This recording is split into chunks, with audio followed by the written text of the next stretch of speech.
The daughter of the Patriarch, she is one tough cookie. By my calculations, this doesn't look very good for you.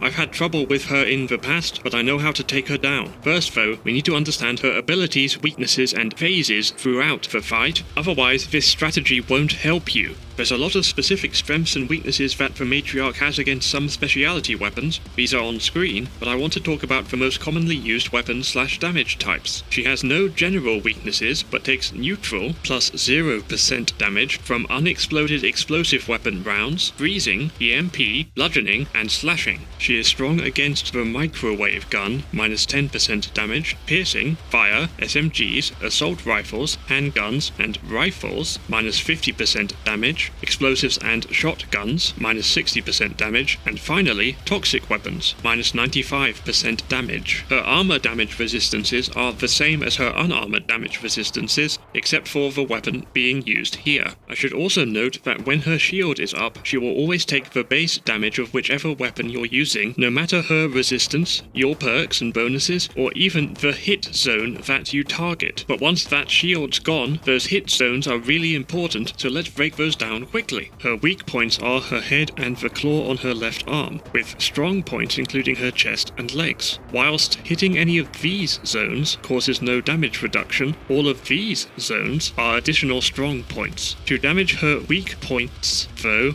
you have to break down the armor on those areas first, so now it's important that we discuss the phases of the fight. The Matriarch will start in phase 1, where she will be able to use her sweeping claw, Tesla Blast, can chain to multiple players, plasma cannon, and lightning storm attacks. Once her shield has been depleted, she will switch to phase 2, just being able to walk faster in this phase. But if both of her armor pieces have been destroyed, she will automatically switch to phase 3 instead from phase 1 or 2. And it's also important to note that when the armor on her left hand is destroyed, she will lose her cannon attack, but gain the Scorpion Whip Grab attack that pulls a player towards her, dealing no damage, but it is usually followed with a claw sweep. Irrespective of these conditions, she will change phases based on her health percentage, as you can see here. She will also summon EDARs whenever her battle phase changes. Moving on to phase 3, she will no longer be able to use these attacks, but can use the Warning Siren attack, as you can see here, like a siren scream, but with greater damage and range, along with being able to walk and sprint faster.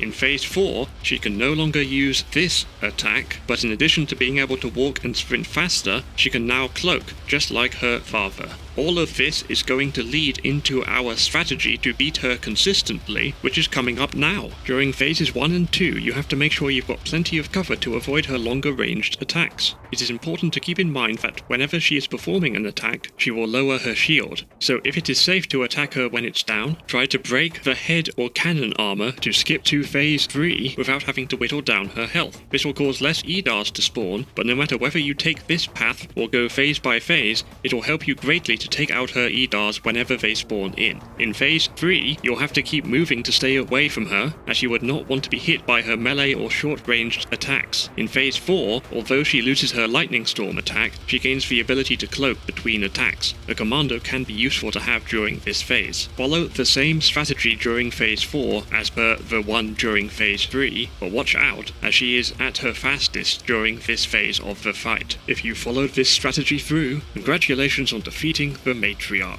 So you can now deal with the Matriarch, but which perk will you use in the waves leading up to the boss wave? Check out this video for guidance on some of the perks you can choose from. Until next time, goodbye for now.